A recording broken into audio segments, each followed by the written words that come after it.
Back to work na naman kami ng partners ko. Yan. Victor ng Davao.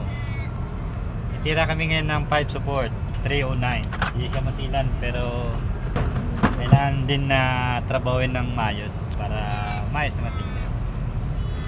Dito pala sa trabaho natin hindi pala porket na welder ka, TIG welder ka, huwag mong isipin na TIG welder ka hindi mo kailangan tumulong sa pipefitter. Kailangan talaga tulungan kayo sa trabaho. Hindi po pwede yung pipefitter mo lang mapagod. Hindi rin pwede ikaw lang mapagod. Tama yun. Kasi kung isa lang napapagod sa inyo, wala, hindi kayo magkakaintindihan sa trabaho. Tama.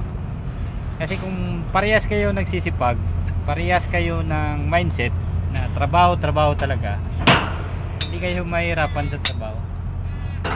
Saka makakagawa kayo ng magandang production araw-araw.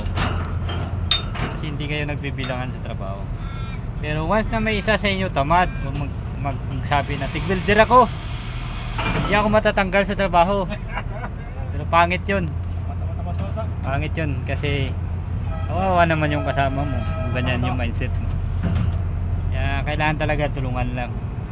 Porkit na may edad sa akin, bata ako sa kanya, hindi po pwede na ako lang mapagod. Hindi naman porkit na matanda na siya, hindi ko siya tulungan ko siya kasi may edad siya. Kaya kailangan talaga tulungan para maganda ang takbo ng trabaho. Kasi ang trabaho natin dito, sila naman to para sa kumpanya para to sa pamilya natin. Lahat ng pagod, sakripisyo natin para sa pamilya. Tandaan mo yan. Tama, di ba? Tama.